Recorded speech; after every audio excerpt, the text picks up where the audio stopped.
நேயர்கள் எல்லாருக்கும் வணக்கம். 2024 வருடத்தோட ஆகஸ்ட் மாதம் முடிஞ்சு செப்டம்பர் மாதம் தொடங்க போகுது. இப்போ செப்டம்பர் மாதத்துக்கு உண்டான ராசி பலன் அப்படிங்கிறத நாம் தெரிஞ்சுக்கிட்டோம்னா, இந்த செப்டம்பர் மாதத்தில் கிரகங்கள், அதாவது நவ கிரகங்களும் நமக்கு எந்தெந்த விஷயங்களில் சாதகமாக இருக்குது, என்னென்ன செய்யலாம், நம்மளோட எதிர்பார்ப்புகள் ஈடேறுமா, எதை செய்யக்கூடாது, என்னென்ன பரிகாரங்கள் பண்ணிக்கலாம் அப்படிங்கிறதெல்லாம் ரொம்ப துல்லியமாக நம்ம தெரிஞ்சு வச்சுக்கலாம். ஒரு மாதத்தோட கிரகங்கள் அப்படிங்கிறத நாம் துல்லியமாக பார்த்தா தான் பலன்களை சொல்ல முடியும். அந்த வகையில் கிரகங்களோட ராஜா சூரியன் சிம்ம ராசியில் தன்னோட சொந்த வீட்டில் ஆட்சியில் இருந்துக்கிட்டு 17ஆம் தேதி அன்னைக்கு கன்னி ராசி போகிறாரு. பூமிகாரகன் செவ்வாய் மாதம் முழுக்க மிதுன ராசியில் இருக்கார். புத்திகாரகன் புதன் சிம்மத்திலேருந்து 19ஆம் தேதி கன்னிக்கு போகிறாரு. சுக்கிர பகவான் கன்னிராசிலேருந்து 19ஆம் தேதி துலா ராசிக்கு போகிறார். குரு பகவான் ரிஷபராசியில் இருக்கார். சனி பகவான் கும்பராசியில் தன்னோட சொந்த வீட்டில் ஆட்சியாகவும் வக்கரமாகவும் இருக்கார். ராகு மீன ராசிலையும் கேது கன்னி ராசிலையும் இருக்காங்க. இதான் இந்த மாதத்துக்கு உண்டான கிரக அமைப்புகள் அப்படிங்கிறது. இந்த கிரக நிலைகள், ராசி மாற்றங்கள், இந்த வக்கரம், இதையெல்லாம் சேர்ந்து இந்த செப்டம்பர் மாதத்தில் உங்களுக்கு என்னென்ன பலன்கள் கொடுக்க போகுது அப்படிங்கிறத பார்த்துருவோம். ராசி நேயர்களே, உங்களுக்கு இந்த செப்டம்பர் மாதம் எப்படி இருக்குது அப்படின்னு பார்த்தீங்கன்னா, இந்த செப்டம்பர் மாதத்தை பொறுத்த வரைக்கும் உங்களுக்கு நல்லா இருக்குது அப்படிங்கிறத நம்ம சொல்லிடலாம். ஆனால் இதை நான் சொல்லும்போது உங்களால் நம்ப முடியாத நிலைமை அப்படிங்கிறது தான் இருக்கும். என்ன காரணம் அப்படின்னு பார்த்தீங்கன்னா, உங்களோட ராசியை பொறுத்த வரைக்கும் 4வது வீட்டுக்கும் 5வது வீட்டுக்கும் அதிபதியானவர் சனி. அதே மாதிரி ராசிக்கு 11வது வீட்டுக்கு அதிபதி சூரிய பகவான். இந்த 2 பேரும் இப்போ நல்ல இடத்துல இருக்காங்க அப்படின்னு சொல்லிடலாம். ஆனால் இந்த 2 பேரும் ஒருத்தர் பார்த்துக்கிறாங்க பார்த்தீங்களா, அங்கே தான் அடித்தடி குத்துவட்டே ஆரம்பம். ஏன்னா ராசிக்கு லாபஸ்தானத்தில் சூரிய பகவான் இருக்கார். அப்படிங்கும்போது நமக்கு அரசு வகையில் லாபம் அப்படிங்கிறது வரணும். ஆனால் இப்போ அரசு வகையில் நமக்கு தொந்தரவு தான் வந்திருக்கும். சில பேருக்கு வீணாக வம்பு வழக்கு வந்திருக்கலாம். தேவையில்லாத பிரச்சனையெல்லாம் தலை தூக்கிக்கிட்டு இருந்திருக்கும். குடும்பத்தில் நிம்மதி இல்லை, பிள்ளைகளால் பிரச்சனை, தாயாருக்கு உடல் ஆரோக்கிய பிரச்சனை, தாயாரால் பிரச்சனை, தாய் வழி உறவுகளால் பிரச்சனை, இப்படியெல்லாம் வந்துக்கிட்டு இருக்கோம். அதுக்கு என்ன காரணம் அப்படின்னு பார்த்தீங்கன்னா, உங்களோட ராசிக்கு 4க்கும் 5க்கும் அதிபதியான சனி லாபஸ்தானத்துக்கு அதிபதியான சூரியனை பார்க்குறாரு.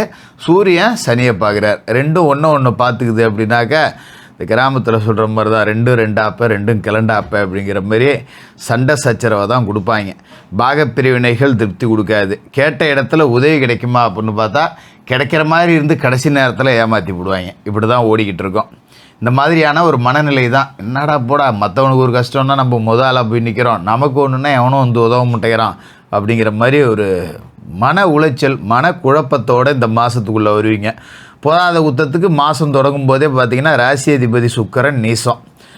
உங்களோட ராசிக்கு அதிபதி அஷ்டமத்துக்கு அதிபதி, அஷ்டமாதிபதி சுக்கிரன் நீசமடைகிறாருங்கிறது நல்லது தான். ஆனால் ராசி அதிபதியும் அவர் தான். அப்படிங்கிறதால அவருக்கு பலம் இல்லைன்னா நமக்கு பலம் இல்லை, அவ்வளோதான். இது எல்லா ராசிக்காரர்களுக்குமே பொருந்தும். ராசி அதிபதி பலம் இழந்து விட்டார்னா நமக்கே பலம் இல்லை அப்படிங்கிற மாதிரி தான். இவ்வளோ பிரச்சனை இந்த செப்டம்பர் மாதத்துக்குள்ளே நுழையும் போதே இருக்குது. இவ்வளோத்தையும் வச்சுக்கிட்டு எப்படி ஜோசியரை செப்டம்பர் மாதம் நல்லா இருக்குதுன்னு நீங்கள் சொல்கிறீங்க அப்படின்னு கேட்கலாம். அதோட இன்னொரு முக்கியமான விஷயம் என்ன அப்படின்னு பார்த்தீங்கன்னா, இந்த மாதம் 17 தேதி வரைக்கும் இந்த பிரச்சனைகள் தொடரும். ஆனால் வீரியம் கொஞ்சம் கம்மியாக இருக்கும்.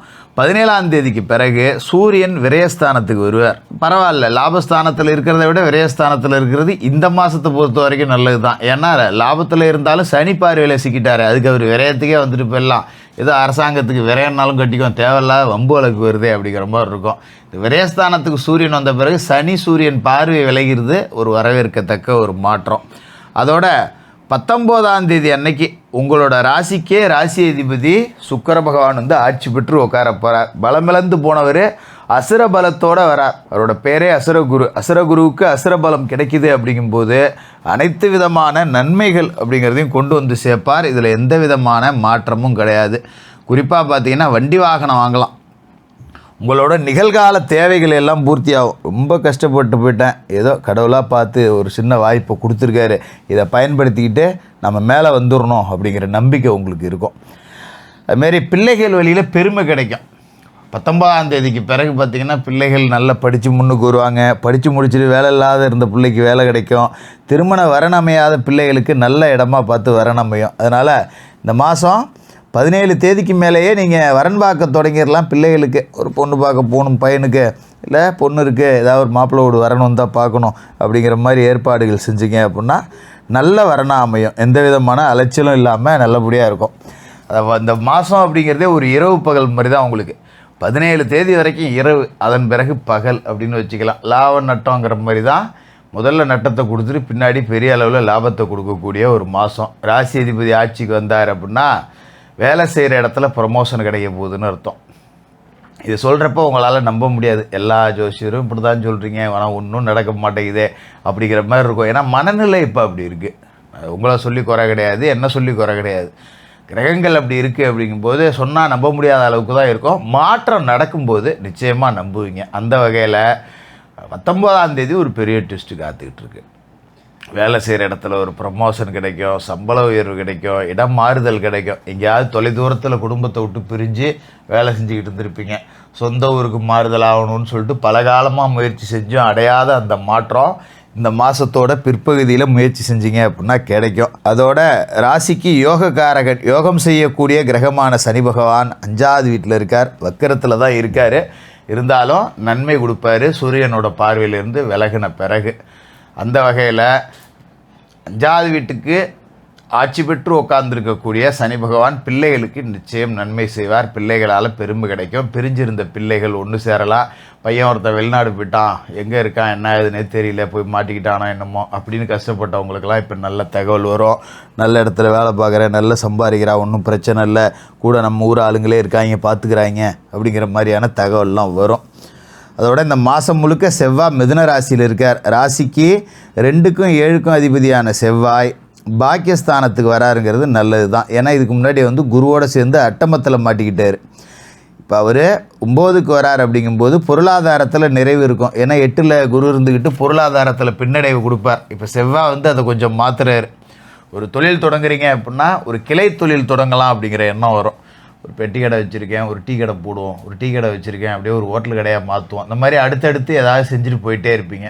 இல்லை கடை வச்சுருக்கேன், இன்னொரு பிரான்ச் ஒன்று ஆரம்பிப்போம். இல்லை ஆஃபீஸ் ஒன்று வச்சுருக்கேன், இன்னொரு 2 பேர்த்த வேலைக்கு சேர்ப்போம், இன்னும் 2 கம்ப்யூட்டரை வாங்குவோம். இந்த மாதிரி தொழிலை விரிவு செய்யக்கூடிய எண்ணம் அப்படி இருக்கிறவங்களுக்கு நல்ல மாற்றம் அப்படிங்கிறது இந்த மாதத்தில் நிச்சயமாக இருக்குது. அதுமாரி வீடு கட்டி குடி போகணும் அப்படின்னு நினச்சவங்களுக்கெல்லாம் இப்போ அதுக்கான யோகம் இருக்குது.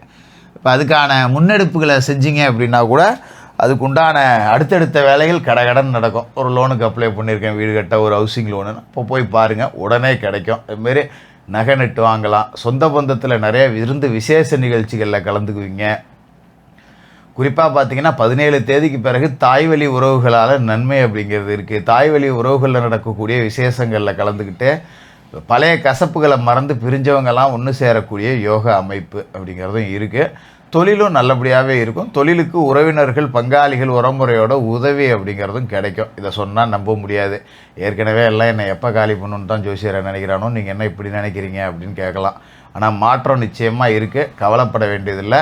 இந்த மாதம் பிற்பகுதி உங்களுக்கு மிகப்பெரிய நன்மைகளை கொடுக்கக்கூடிய ஒரு மாதமாக இருக்க போது தினமும் குளிச்சு முழுவிட்டு குலதெய்வத்தை மனசில் நினச்சி குலதெய்வத்தை வணங்கணும். ஏன்னா 5ஆம் இடத்துல சனி பகவான் இருக்கார். அப்படிங்கும்போது குலதெய்வ பிரார்த்தனை அவசியம். முன்னோர்களுக்கு செய்ய வேண்டிய தர்ப்பணங்களை முறையாக செய்யணும். அதுமாரி விநாயகர் பெருமானுக்கு விநாயகர் சதுர்த்தி அன்னைக்கு எருக்கம்பூவில் மாலை செஞ்சு போட்டு கருப்பு கொண்ட கடலையால் சுண்டல் செஞ்சு விநாயகர் பெருமானுக்கு படையல் போட்டு வணங்கிட்டு வாங்க. அன்றைய தினத்தில் ஒரு 9 ஏழைகளுக்கு அன்னதானம் அப்படிங்கிறத பண்ணுங்கள். இந்த மாதம் ஒரு மிக சிறந்த மாற்றத்தை கொடுக்கக்கூடிய மாதமாக இருக்கும். துலா ராசிக்காரர்களுக்கு வாழ்த்துக்கள்.